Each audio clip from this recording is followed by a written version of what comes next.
Bonjour à tous et à tous, bienvenue sur la chaîne PhenoCatch et on se retrouve aujourd'hui pour la vidéo pronostic de WrestleMania 42, nuit 1 et nuit 2.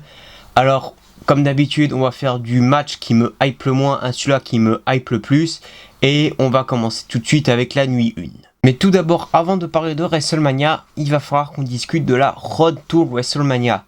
Parce que cette année, ça a été un peu une catastrophe la Road to WrestleMania. Déjà que l'année dernière c'était pas fameux, mais alors cette année, ouais, c'était pas agréable. J'en ai fait plusieurs vidéos d'ailleurs où je me demandais si WrestleMania n'était pas maudit, de tous les problèmes qu'il y avait eu durant la Road to WrestleMania. J'ai fait quelques vidéos qui parlent de ce sujet. Et aussi, c'est encore plus désolant quand on voit la carte. Parce qu'on le veuille ou non, la carte est magnifique. Je pense qu'on a vraiment une des meilleures cartes pour un WrestleMania, mais on a une construction totalement horrible. Alors, je veux pas dire, il y a certains matchs qui me hype, ça c'est clair et net. Mais c'est vrai que beaucoup, la construction elle est pas fameuse. Je veux bien que pas mal de catcheurs s'étaient blessés pendant ou avant la Road to WrestleMania. Mais on va pas se mentir, WWE n'a pas su gérer. Il y a beaucoup d'affiches qui sortaient de nulle part. Beaucoup, ça sentait clairement le plan de secours. Notamment le match entre Rhea Ripley et Jade Cargill. Ça sent que c'était pas prévu dès le départ. Mais ouais, je pense que ils peuvent avoir l'excuse de on peut pas avoir certaines superstars. Ok, mais je suis désolé de dire ça, mais WWE est quand même énormément responsable du fait que WrestleMania n'est pas hypant cette année. Et le match qui me hype le moins de la nuit 1, c'est le match pour le championnat intercontinental féminin. AJ Lee qui défend le titre face à Becky Lynch. Déjà parce qu'on a déjà eu cette affiche lors de Elimination Chamber. Et surtout que du coup on a le match revanche, mais il n'y a même pas de stipulation. À la limite, ça serait, un no holds bar ou un match de l'échelle. Ok, mais là il n'y a rien. Déjà que la rivalité, comme je disais dans la review du mois où j'ai parlé de Elimination Chamber, c'était pas le truc le plus hypant qu'on ait eu. Au début c'était pas mal quand AJ Lee avait fait son retour au niveau de WrestlePalooza. Le retour était cool, le match était cool. Mais d'un coup AJ Lee a totalement disparu. Elle est revenue vite fait pour les Wargames et éliminé AJ Lee. Elle a fait 2-3 apparitions à Raw. Elle n'est même pas peur au Royal Rumble. Ouais, enfin on sait pas. D'un coup Becky Lynch était passé à d'autres trucs avec son titre intercontinental. Puis finalement AJ Lee est revenu. Le match pour Elimination Chamber, il est sorti un peu de nulle part. AJ Lee avait remporté la ceinture. Pourquoi faire? Je voyais pas l'intérêt. Puis finalement on a le match revanche. Alors j'adore Becky Lynch en heel, elle est incroyable dans ce rôle de heel, moi en tout cas je l'adore. Mais AJ Lee, alors oui c'était une super catcheuse et elle a quand même contribué à la Women's Revolution, ça on peut pas le nier. Mais depuis qu'elle est retour, son personnage est vide d'émotion, enfin il est fade quoi. Puis je vois pas trop l'intérêt, je trouve que son retour est un peu pourri, contrairement à CM Punk où je trouve qu'il y a encore eu des choses intéressantes à dire, même si c'était pas parfait, et on en reviendra quand on parlera du match de CM Punk. Mais bon, ouais, clairement, j'ai aucune attente pour ce match, et je vois pas qui peut gagner le match. Le deuxième match qui me hype le moins de la nuit 1, c'est aussi un match féminin, c'est le match pour les championnats par équipe féminin. Nia Jax et Lash Legend qui défendent face aux Bella Twins, Charlotte Flair, Alexa Bliss et Lyria Valkyria et Bayley. Alors déjà, faut noter que Nikki Bella s'est blessée à la cheville, donc il y a beaucoup de rumeurs que comme quoi les Bella Twins pourraient être remplacés par les Kabuki Warriors, sachant qu'il y a beaucoup de rumeurs sur un potentiel match entre Asuka et Io Sky du côté de WrestleMania. Et que du coup ce match pourrait être annulé si Nikki Bella ne peut pas participer au match. Or je précise ça juste là, mais il pourrait très bien les remplacer, par Julia et Kiana James, ou encore Roxanne Perez et Raquel Rodriguez. Je veux dire, il y a d'autres choix que les Kabuki Warriors, donc je trouverais ça dommage, surtout ça veut dire qu'on n'aurait pas Io Sky du côté de WrestleMania, ce qui est un peu con vu l'année qu'elle a eu l'année dernière. Je trouve ça dommage. Mais n'empêche, pourquoi ce match je l'attends un petit peu plus que le match pour le championnat intercontinental? C'est parce que comme dit, c'est un match à plusieurs. Beaucoup ont râlé en disant que ce match n'est pas vraiment de construction. Je pense pas que c'est le genre de match qui ait vraiment besoin d'une construction. Il y a plusieurs équipes qui veulent être championnes. Hop, on organise un Fatal 4-Way du côté de WrestleMania. Il y a souvent eu ce genre de match du côté de WrestleMania. Ça me choque pas. Et je pense qu'on pourrait avoir un bon match, malgré qu'on a Nia Jax et Brie Bella dans le match, qui sont pour moi pas spécialement des bonnes catcheuses. Mais bon, pourquoi pas. Ça pourrait être intéressant. Et personnellement, je verrais bien une victoire de Lyria Valkyria et Bayley. Parce qu'elles n'ont jamais été championnes par équipe ensemble. Donc je trouverais ça dommage. Et vu qu'elles devaient de base être challengeuses toutes les deux pour les championnats par équipe l'année dernière à WrestleMania, je trouve que ce serait bien de leur donner les titres du coup à ce WrestleMania. Six-man tag team match, les Usos et LA Knight contre The Vision et IShowSpeed. Je dois avouer, c'est pas le match non plus qui me hype le plus, il y a au moins une plutôt bonne construction. Mais bon, on sent que c'était juste pour avoir The Vision et LA Knight sur la carte. La rivalité est pas exceptionnelle, on va pas se mentir. The Usos contre The Vision, ça fait des mois que ça dure. Avec LA Knight aussi, déjà LA Knight, j'ai l'impression que depuis cet été, le mec il a rien eu au niveau booking, il est là sans être là. Je veux dire quand même cet été il était challenger pour le titre mondial à Clash in Paris. Il était en été face à Seth Rollins. Et là non, il est obligé de s'associer aux Usos, ce qui est un peu con, vu il ne s'entend pas vraiment avec les Usos, en particulier avec Jay. Donc ouais, c'est un peu con toute cette histoire. Les Usos depuis qu'ils se sont reformés, c'est surtout pour mettre en avant Jay Uso. J'ai l'impression que Jimmy Uso c'est juste le faire valoir de Jay. Surtout qu'en plus leur musique d'entrée c'est de la musique d'entrée de Jay. Donc c'est complètement con. De toute façon, même moi qui de base était quelqu'un qui soutenait Jay Uso, même quand il avait gagné le Rumble l'année dernière, maintenant j'en peux plus de Jay Uso. C'est un peu intéressant quoique qu'ils sont un peu en train de teaser un heel turn de lui, mais bon ça fait des mois qu'ils le teasent, alors c'est inintéressant. Et concernant The Vision, depuis que Bronson Reed et Bron Breakker se sont blessés, on sent que le clan a beaucoup perdu en crédibilité. Mais mine de rien, Logan Paul et Austin Theory font le taf. Ils sont champions par équipe, c'est très bien, surtout pour Austin Theory. Et les associer à IShowSpeed, je pense que c'est plus pour crédibiliser une victoire de Uso et d'LA Knight sans décrédibiliser The Vision. Parce que du coup, si The Vision gagne le match avec IShowSpeed, ça veut dire que Bron Breakker et Bronson Reed, ils servent à rien en fait. Ils auraient pu très bien du coup les remplacer par un YouTuber littéralement. IShowSpeed à la base, c'est un YouTuber. Et un streamer aussi. Et du coup, je pense que si c'est IShowSpeed qui se prend le tombé, ça va pas décrédibiliser The Vision. Et du coup, ça peut justifier du coup la victoire de Uso et LA Knight. Et donc du coup, je prends aussi que du coup une victoire des Face. Le match suivant, ça aurait pu être le match qui aurait pu me hyper le plus. Et de base, c'était un match que j'attendais énormément. J'ai même fait une vidéo dessus. Vous voyez tous de quoi je parle. Le match entre Cody Rhodes et Randy Orton pour le championnat de la WWE. Pourquoi j'entends pas ce match? Parce qu'on a rajouté Pat McAfee. Déjà, pourquoi rajouter Pat McAfee? Surtout que maintenant on est en train d'intégrer Jelly Roll. Bien que j'aime bien Jelly Roll en tant qu'artiste. Pourquoi il est là, ce R3 rien? Même si le programme qu'il a eu face à Kit Wilson était assez marrant. Déjà, pourquoi aussi un heel turn de Pat McAfee? Je veux dire, ça marchait plutôt bien avec le public, donc je voyais pas l'intérêt de faire un heel turn. Et surtout, depuis qu'il est là, j'ai plus l'impression qu'on nous hype un match entre Cody Rhodes et Pat McAfee, et je pense qu'on aura ça sûrement, parce que je crois qu'on a bientôt un Saturday Night Main Event après WrestleMania. Je sais pas s'il arrive avant ou après Backlash, et je sens qu'on va l'avoir ce match. Et ouais, Randy Orton est complètement passé au second plan, alors que depuis son heel turn, Randy Orton est devenu ultra intéressant. On est proche du Orton qu'on avait justement en 2008-2009, justement quand Cody Rhodes était associé à lui, donc c'était ultra stylé. On a eu Stephanie McMahon qui à un moment a été rajoutée à la storyline et qui a eu un bon segment avec Cody Rhodes du côté de Raw. Non, vraiment il y a eu des super trucs. Et quand ils ont rajouté Pat McAfee, c'était nul, franchement je vois pas l'intérêt. Encore le segment quand il a rejoint Orton était assez marrant, parce que Pat McAfee qui faisait un discours avec Orton qui était en train de tabasser Cody Rhodes à côté, ok ça c'était assez marrant.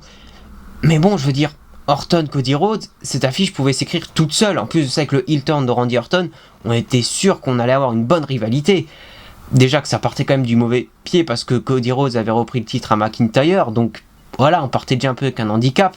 Mais je veux dire, avec le heel turn de Orton, c'était sûr qu'on allait avoir une belle affiche. Et maintenant, on rajoute Pat McAfee et c'est plus hypant, hein. Clairement, actuellement, je m'en fous réellement de ce match. Si à la limite, on a Orton qui met un RKO à Pat McAfee et qu'on le vire de la storyline, ok, ça peut redonner intérêt au truc. Mais là, je vois pas l'intérêt. Et je pronostique une victoire de Randy Orton. Drew McIntyre et Jacob Fatu vont enfin régler leur compte dans un Unsanctioned match. Match que j'attends énormément. Mais le truc qui est dommage, c'est que c'est pas pour le championnat de la WWE. Parce que encore le match Orton et Cody Rhodes n'avait pas spécialement besoin du titre en jeu entre les deux. Surtout qu'on a rajouté Pat McAfee maintenant. Mais je veux dire, McIntyre, Jacob Fatu, déjà c'est une belle affiche digne d'un WrestleMania. En plus dans un Unsection match. Et surtout, avec le titre de la WWE, ça aurait pu rajouter encore plus d'intérêt au match. Et vu que McIntyre s'est un peu fait chier dessus par Cody Rhodes et généralement par la WWE, c'est ultra dommage. Surtout à quelques semaines de WrestleMania. N'empêche, ça faisait quand même un moment que ces deux catcheurs se tournaient autour. La rivalité commençait à devenir ultra intense. Et je pense qu'on aura un super match. Et je pense qu'on verra une victoire de Jacob Fatu. Alors j'adore Jacob Fatu. Vraiment, pour moi, il mérite d'être champion de la WWE. Ce qui aurait pu être encore cool, justement, s'il prend le titre de champion WWE à McIntyre à WrestleMania. Ça aurait pu être incroyable. Mais non. Oui, parce que je pense pas que McIntyre va remporter le titre. Il s'est tellement fait chier dessus pendant des semaines et des semaines, enfin ça fait des années maintenant que la WWE est en train de l'enterrer. Je vois pas pourquoi il le ferait gagner à WrestleMania. N'empêche, j'aimerais quand même au fond que McIntyre remporte le match, parce qu'au moins il aura une victoire à WrestleMania. Jacob Fatu, je pense qu'il aura d'autres programmes très intéressants. Je veux dire, on attend tous le match entre Roman Reigns et Jacob Fatu, ça pourrait être intéressant. Mais bon, personnellement, je pense qu'on va quand même voir une victoire de Jacob Fatu. Stephanie Vaquer défend le championnat World's Women contre la gagnante du Royal Rumble, Liv Morgan. Alors, si vous me suivez depuis quelques semaines, vous savez que ce match de base ne me hype pas du tout. Je suis pas très fan de Liv Morgan en tant que heel, en tant que main eventeuse heel. Je trouve que non, ça marche pas. Quand encore dans la division par équipe avec Roxanne Perez ou Raquel Rodriguez, je trouve que ça marche plutôt bien. Son duo avec Dominic Mysterio marche plutôt bien, mais en tant que championne, elle n'avait pas été championne poids lourd. Ça n'avait pas marché honnêtement. Son règne n'était pas cool. Elle avait du mal à représenter, je trouve, la division féminine de Raw. Alors que Stephanie Vaquer, pour le coup, est une championne très crédible. Alors, c'est vrai qu'elle a souvent affronté plus la mid-card. Et justement, Becky Lynch, elle a plutôt affronté les main eventeuses. Mais j'en avais déjà parlé. Mais en tout cas, déjà, vous savez, avec toute la propagande que je fais, Stephanie Vaquer, depuis qu'elle est arrivée à NXT, bon, vous savez que du coup, c'est ma catcheuse préférée. Et je dois avouer, oui, que du coup, le match de base ne me hypait pas. Je voyais pas l'intérêt de donner la victoire au Rumble à Liv Morgan. Et au final, la rivalité était très bonne. Vraiment, la rivalité était excellente. Déjà, parce que Stephanie Vaquer, à ce moment-là, était en rivalité face à Raquel Rodriguez. Elles ont d'ailleurs eu des super matchs du côté de Raw, notamment un street fight match du côté de New York, je crois après le Royal Rumble, il me semble. Ça faisait aussi un moment qu'on teasait une affiche Vaquer-Liv Morgan. Alors ça aurait pu être une belle affiche, mais je disais, je voyais pas l'intérêt de faire ça à WrestleMania, soit à un épisode de Raw ou lors d'un autre PLE. J'aurais dit pourquoi pas, mais de base à WrestleMania ça ne me hypait pas. Et au final, la rivalité est vraiment excellente. Vraiment, ils ont fait une super rivalité. Alors, il y a eu quelques passages un peu chiants, notamment quand Dominic Mysterio était un peu mêlé à la rivalité. Bon, là, ça volait pas très haut. Mais sinon, dans le reste du temps, la rivalité était très bonne. Il y a eu des très bons segments backstage. Quand elles se battaient, notamment quand elles sont plusieurs fois attaquées, c'était bien. Enfin, en tout cas, moi, j'avais bien aimé cette rivalité. Notamment lors du dernier segment où Stephanie Vaquer a claqué la tête de Liv Morgan sur la tête de Roxanne Perez. Je trouvais ça assez cool, en plus vu la bosse que ça a laissé à Liv Morgan, c'était assez drôle. Mais non, en tout cas, il y a eu des bons segments et j'ai hâte de voir ce match. Par contre, j'ai très peur que Liv Morgan remporte le match. Je sais qu'elle est favorite pour beaucoup de monde et je verrai pas l'intérêt. Surtout qu'on est un peu en train de teaser des tensions avec Raquel Rodriguez et Roxanne Perez. Et justement, je verrais bien une intervention d'une des deux dans le match pour faire perdre Liv Morgan, parce qu'il y a beaucoup de rumeurs comme quoi elle pourrait récupérer le titre et se lancer en rivalité face à ses deux anciennes partenaires, surtout avec tout ce qu'il y a eu avec Finn Balor, tout ça. Mais personnellement, je verrais pas trop ça. Je pense qu'il y a d'autres trucs à raconter avec Stephanie Vaquer en tant que championne, alors qu'avec Liv Morgan, je verrais pas trop l'intérêt. Et du coup, je pense que je vais pronostiquer une victoire de Stephanie Vaquer. Et du coup, vous l'avez compris, le match qui me hype le plus pour la nuit 1, c'est le match entre Seth Rollins et Gunther. Déjà parce que c'est Seth Rollins et Gunther et qu'on va avoir un super match. J'ai juste l'affiche est hypante. Et je sais que beaucoup de gens râlaient sur la rivalité parce que ça sortait un peu de nulle part. C'est vrai, mais en même temps, je pense que c'est l'affiche sur laquelle sur laquelle c'est pardonnable. Parce que déjà, Gunther, il a mis Goldberg, John Cena et Jay Styles à la retraite en même pas un an. Et Gunther, il a vraiment cette gimmick de il veut se battre, il veut détruire tout le monde. Seth Rollins, il est revenu à Raw pour s'en prendre à The Vision. Alors c'est vrai que Gunther, pourquoi il s'est associé à Paul Heyman, ça sortait un peu de nulle part. Il y a eu un segment à Raw où c'était assez intéressant, où on découvre que à la base Paul Heyman n'avait pas vraiment appelé Gunther pour qu'il le sauve, et que Gunther a surtout sauvé Paul Heyman pour qu'il lui doit une faveur. Ça sent le match face à Brock Lesnar du côté de SummerSlam, je le sens très clairement. Mais je dois vous avouer, oui, juste Gunther qui tabasse Seth Rollins et qui amène un match à Raw, pour moi c'est suffisant pour hyper le match. Surtout qu'on aurait pu construire la rivalité depuis bien longtemps, parce que quand NXT avait envahi le roster principal, on avait eu un match entre, à l'époque, Walter et Seth Rollins. Le match s'était fini en disqualification parce qu'après c'était la Team Rollins contre Imperium.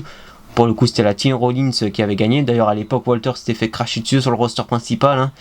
On se souvient des Survivor Series 2019. Alors que pourtant je pense que c'est un des meilleurs Survivor Series qu'on ait eu. Mais ouais, pour moi ce match, ça peut faire le main event de WrestleMania.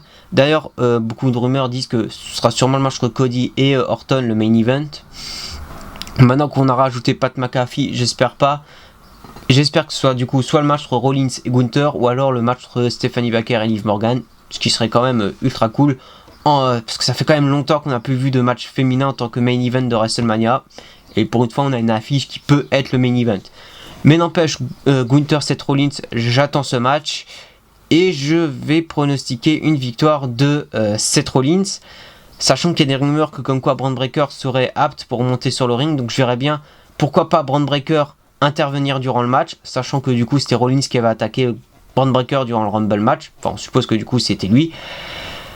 Et donc du coup, surtout si on veut hyper un match entre Gunther et Brock Lesnar, je pense qu'il faudrait quand même faire gagner Gunther. Bon, juste avant du coup de passer à la nuit 2, je vais me faire un petit peu de pub. Il n'y a pas longtemps, j'ai sorti un nouvel épisode de Ciné-Catch. Bon, l'épisode, il n'a pas fait énormément de vues. Et j'aimerais quand même bien que vous allez jeter un petit coup d'œil. C'est un épisode, oui, certes, c'est sur un film qui est pas du tout connu. Hein, c'est clairement un nanar. Mais bon, ça, j'en parle dans la vidéo. Mais c'est une vidéo qui m'a demandé quand même pas mal de travail. Ça faisait un long moment que j'avais bossé dessus. Et c'est celle où vraiment je me suis donné le plus à fond. C'est vraiment une que j'ai vraiment le plus kiffé, que ce soit à écrire, à tourner, à monter. Donc si jamais vous pouvez aller jeter un œil, ce serait sympa. Et du coup, le match qui me hype le moins de la nuit 2, c'est le match pour le championnat féminin de la WWE. Jade Cargill qui défend face à Rhea Ripley. La rivalité est pas mauvaise, mais c'est clairement pas le truc qui m'intéresse le plus. Clairement, on sent que c'est un Jade Cargill contre Bianca Belair qui était sûrement prévu pour WrestleMania. Mais vu que Bianca Belair est toujours blessée, d'ailleurs elle s'est blessée à WrestleMania 41, donc ça fait déjà plus d'un an qu'elle est plus là.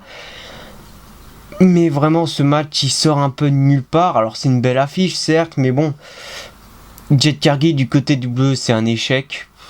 Quand elle était dans la division par équipe ça marchait bien. Moi j'aimais bien Jade Cargill aussi du côté de AEW. Sauf que oui certes elle n'est pas non plus excellente sur un ring, même si je trouve que ça passe. Mais bon, depuis qu'elle est championne WWE, son règne est nul. Depuis qu'elle a fait un heel turn, c'est nul. Malgré qu'ils ont rajouté Bifab et Michin pour ajouter un peu d'intérêt au truc, ça sort un peu de nulle part parce que de base, elles étaient en rivalité face à elle. D'un seul coup, elle s'allie du jour au lendemain. Ouais, c'est un peu bizarre. Io Sky a été un peu mêlée à la rivalité, sachant qu'elle pourrait du coup avoir un match face à Asuka, mais c'est pas encore sûr. Ouais, ça sort un peu de nulle part. Et je sais pas qui va gagner. Je dirais bien une victoire de Rhea Ripley, mais si bon, moi je sais pas quand est-ce que Bianca Belair va faire son retour. Donc si Bianca Belair revient, est-ce qu'ils vont quand même avoir la rivalité face à Jade Cargill pour le titre? Enfin, elle pourrait très bien avoir une rivalité toutes les deux et mettre le titre en jeu plus tard. Mais en fait, je sais pas. Donc personnellement, je vois pas qui peut gagner ce match. Match pour le championnat des États-Unis, Sami Zayn qui est à nouveau champion, qui défend face à Trick Williams. La rivalité est pas mauvaise, mais pas non plus au point d'aller à un match à WrestleMania. Ce qui fait que Sami Zayn c'est assez intéressant parce qu'on est en train un peu de teaser un heel turn aussi de Sami Zayn. Trick Williams qui est heel mais qui est over avec le public. Il y a beaucoup de rumeurs comme quoi on pourrait avoir un double turn du côté de WrestleMania. Et ça pourrait être ultra intéressant. Mais il y a un gros problème. C'est qu'au même niveau que Cody Rhodes qui prend le titre à McIntyre juste avant WrestleMania, Zayn l'a pris à Carmelo Hayes. Et je dois avouer qu'un Carmelo Hayes contre Trick Williams pour le championnat des États-Unis à WrestleMania, Ça aurait pu être une super affiche. On se souvient de leur rivalité du côté de NXT, même si c'est vrai qu'à l'époque, je ne suivais plus trop NXT. J'ai quand même pu voir leurs matchs et c'était des super matchs. Il y a vraiment un truc intéressant à faire entre les deux. Et Zayn, il s'est un peu mêlé au truc. Alors c'est intéressant avec potentiellement si Sami Zayn avait fait son heel turn directement sur Carmelo Hayes pour récupérer le titre, ok, ça aurait pu être hypant et on aurait pu avoir un match triple menace. D'ailleurs, ça se trouve peut-être que Carmelo au dernier SmackDown il va se mêler au match, mais bon, je pense pas. Je pense qu'on va avoir quand même ce match en 1 contre 1. Et ouais, je sais pas. J'espère une victoire de Trick Williams parce qu'il mériterait. Sauf si on a heel turn de Sami Zayn. Enfin, je veux dire, si Sami Zayn fait un heel turn, pourquoi pas lui laisser le titre encore un peu et pourquoi pas voir Trick lui reprendre le titre, je sais pas, dans quelques semaines plus tard à SmackDown ou à Backlash, ça pourrait être intéressant. Mais bon, ouais, la réalité est pas super bien faite. Ouais, je pronostique une victoire de Sami Zayn s'il fait un heel turn. Penta qui défend le championnat intercontinental dans un ladder match contre Rey Mysterio, Dragon Lee, Rusev, Devon Evans et JD McDonough. Je pense pas que c'est le match qui a eu besoin d'énormément de construction. Alors oui, certes, ça sortait un peu de nulle part parce qu'il y a eu des matchs de qualification, je crois, à main event, mais personne ne regarde main event. Donc je voyais pas l'intérêt de faire ça un main event, c'est un peu con. Mais n'empêche, c'est un ladder match à WrestleMania. Hein. Les catcheurs qui sont dans le match sont des super catcheurs. Parce que j'ai vu beaucoup de gens râler comme quoi ça n'avait pas sa place à WrestleMania. Si, ça a sa place à WrestleMania. On a déjà eu plein de ladder matchs du côté de WrestleMania. C'est un match pour foutre plein de gens dedans. Ouais, moi je pense qu'on peut avoir un bon match. En plus, ce sont des bons catcheurs, donc je pense qu'on va avoir des super spots. Et je pronostique une victoire de Penta. Oui, certes, c'est pas le match qui me hype le plus, mais je pense que ça a sa place sur la carte de WrestleMania. Finn Balor contre Dominic Mysterio. Enfin, Finn Balor est redevenu face. Enfin, on va avoir cette rivalité. Et enfin, on va arrêter avec le Judgment Day. Parce que bon, le Judgment Day, c'est un clan que j'ai adoré. Je crois qu'il s'était formé en 2022, il me semble bien. Et on va dire 2022, 2023 et 2024, c'était génialissime le Judgment Day. C'était vraiment le clan dominant du côté de Raw. Et depuis qu'on a eu la nouvelle version, justement, guidée par Finn Balor, bah c'est vraiment un pétard mouillé. Hein. Il y a eu des trucs intéressants comme Dominic Mysterio en tant que champion intercontinental et son duo avec Liv Morgan. Mais sinon, ouais, c'était surtout Dominic Mysterio, pas le Judgment Day. Finn Balor il était bloqué dans la division par équipe avec JD McDonough. Il faisait pas grand chose. Il servait surtout de paillasson au Judgment Day. Enfin, vraiment, c'était désolant, surtout quand tu connais les talents de Finn Balor. Moi, j'ai découvert Finn Balor quand il est arrivé du côté de NXT, c'était incroyable. Même quand il a fait ses débuts sur le roster principal à Raw en 2016, c'était incroyable. Et après, il a eu sa blessure, et après, il a un peu nagé dans le néant. Il a fait brièvement un retour du côté de NXT qui était génial, et après, il est retourné sur le roster principal. Et le seul bon truc qu'il a eu, c'est quand il a rejoint le Judgment Day. Enfin, jusqu'à qu'il en prenne le contrôle, où là, il est devenu... Ouais, ça a servi à plus grand chose. Mais la rivalité est excellente, ça faisait un long moment qu'il se tourne autour. Enfin, c'est clairement depuis l'année dernière qu'on disait des tensions. Et au final... on l'a enfin eu et on nous a annoncé du coup un match du côté de WrestleMania. C'est juste dommage que ce soit pas pour le titre intercontinental. Je pense que Finn Balor aurait mérité sa chance pour le titre. Mais en tout cas, moi, je suis ultra hypé. Le seul petit bémol, c'est qu'ils ont annoncé que Finn Balor allait faire son retour en démon. Alors, je suis d'accord que Finn Balor, pour moi, c'était le meilleur moment pour qu'il puisse revenir en tant que démon. Mais le problème, c'est l'annoncer. C'est ça que je trouvais con en fait. Si à la limite on aurait eu d'abord l'entrée de Dominic Mysterio et d'un coup oh putain il y a le démon, ok là ça aurait été ultra stylé et on aurait eu le doute jusqu'au bout. Mais là le fait de l'annoncer, je trouve que ça gâche un peu l'intérêt du match, c'est dommage. Mais en tout cas je pense qu'on va avoir un très bon match et je pronostique une victoire de Finn Balor. Brock Lesnar contre Oba Femi. J'ai vraiment besoin de préciser pourquoi ce match me hype. Bah déjà, juste l'affiche, Oba Femi, ça a été un monstre du côté de NXT. Alors, j'ai un petit peu râlé sur le fait que son règne, malgré qu'il a eu des bonnes défenses de titre, je trouve qu'il n'a pas eu d'énormes rivalités, à part face à Ricky Saints. Mais bon, j'en parlais souvent dans les vidéos pronostics et résultats des shows de NXT. Je vous renvoie du coup à la playlist. Mais depuis ses débuts sur le roster principal, j'adore ce qu'ils font avec lui. Et la rivalité face à Brock Lesnar, elle a commencé il y a quoi, 3 semaines en vrai, malgré leur altercation au Royal Rumble. Et je dois dire que j'ai adoré Oba Femi qui a 3 semaines de suite mis Lesnar à terre. C'était incroyable. Le seul truc que je trouve dommage, c'est que Lesnar n'a pas pris le dessus au moins une fois dans la rivalité. Si on aurait pu avoir au moins juste une seule fois Lesnar qui porte un F5 face à Oba Femi, alors peut-être qu'on l'aura à Raw cette nuit. Parce que si jamais j'enregistre le lundi avant Monday Night Raw, qui est du coup le Raw juste avant WrestleMania. Mais du coup, Lesnar Oba Femi, bah c'est un match du coup que j'attends beaucoup. Mais le fait que Oba Femi a dominé toute la rivalité, bah ça me laisse dire que potentiellement Brock Lesnar pourrait gagner le match. Surtout qu'il y a beaucoup de rumeurs entre un Brock Lesnar contre Gunther à SummerSlam.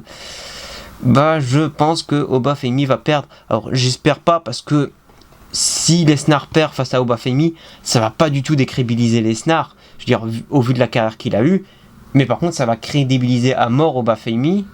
Par contre l'inverse, bah ça va pas plus crédibiliser Brock Lesnar. Par contre ça va décrédibiliser à mort Oba Femi. Donc j'espère voir une victoire de Oba Femi. Et malheureusement, je vais quand même pronostiquer une victoire de Brock Lesnar. Et du coup, on arrive déjà au main event de la nuit 2. Et du coup, le main event de WrestleMania tout entier. CM Punk qui défend le titre face au gagnant du Royal Rumble, Roman Reigns. Beaucoup de gens avaient râlé quand Reigns avait gagné le Rumble. Moi, je savais pas trop si ça allait être bien ou pas. Et au final, c'est littéralement le match qui me hype le plus. Et je pense que c'est la meilleure rivalité qui a été construite pour ce WrestleMania. Clairement, la rivalité était intense, incroyable. Les échanges au micro entre les deux étaient ultra stylés. Entre temps, Punk il est parti un peu en rivalité face à Finn Balor. Et en plus de ça, on a amené les Usos dans la rivalité, donc potentiellement un heel turn des Usos. Non, vraiment, la rivalité incroyable, c'est ultra hypant entre les deux. Et je pense qu'on peut avoir un bon match. CM Punk il est encore capable de sortir des très bons matchs. Roman Reigns c'est un très bon catcheur. Et ouais, je pense que, oui, pour moi, c'est clairement le main event de la nuit 2. Et je crois d'ailleurs que ça a été annoncé que ce sera le main event de la nuit 2. Clairement, c'est mérité. La rivalité est incroyable. Par contre, concernant le gagnant, je sais que beaucoup de gens voudraient voir Roman Reigns. Mais moi, je pense que c'est pas une bonne idée. À part si les Usos interviennent et font un heel turn et qu'on retrouve la bloodline d'origine, donc Roman Reigns et les Usos. Là, ok, ça pourrait être intéressant d'avoir Roman Reigns champion. Mais bon, sachant que Braun Breaker va sûrement faire son retour, que Seth Rollins a déjà fait son retour, je pense que ce serait plus intéressant d'avoir un CM Punk qui reste champion. Parce que personnellement, je vois pas ce qu'on peut faire si Roman Reigns remporte le titre. À moins si on se dirige vers un Roman Reigns Gunther pour le titre poids lourd, ça pourrait être ultra intéressant. Mais bon, je pense qu'il y a d'autres choses à raconter avec CM Punk encore en tant que champion. Malgré que c'est vrai qu'il n'a pas eu un incroyable règne, je veux dire, après quand il a remporté le titre, c'était quoi, quelques semaines avant les Survivor Series, donc je comprends qu'il n'avait pas eu trop de défense, mais après il a fallu attendre quoi, le début d'année pour que son règne devienne enfin intéressant avec des belles défenses de titre face à justement Finn Balor, AJ Styles. Là pour le coup, ok, c'était pas mal, mais après c'est vrai qu'il a tout de suite enchaîné avec la réalité face à Reigns, donc il n'a pas eu énormément de défense de titre. Mais mine de rien, la rivalité est incroyable et personnellement, je verrais bien une victoire de CM Punk. En plus, comme dit, vu que Seth Rollins a fait son retour, si on pourrait enfin avoir ce Hell in a Cell match entre Rollins et CM Punk avec le titre poids lourd en jeu, ce serait incroyable. Ça fait je sais pas combien de mois que je dis que je veux voir ce Hell in a Cell match entre Reigns et Rollins. Pour moi, tout est écrit pour qu'on ait un Hell in a Cell match entre les deux. Mais bon, ça c'est que mon avis. Et du coup, je pronostique une victoire de CM Punk. Et du coup, c'est tout pour cette vidéo pronostic de WrestleMania 42, nuit 1 et nuit 2. Comme je l'ai dit plusieurs fois, la construction de ce WrestleMania a été catastrophique. Franchement, il y a très peu de matchs qui ont été bien construits. Les trucs que je défends, comme la construction du Gunther Rollins, je trouve que personnellement, ça n'avait pas besoin non plus d'une immense storyline. Il y a des matchs qui ont été bien construits, comme le CM Punk Roman Reigns ou le Stephanie Vaquer Liv Morgan, ou le Brock Lesnar Oba Femi, mais c'est vrai qu'il y a beaucoup de matchs qui ont été construits assez bizarrement.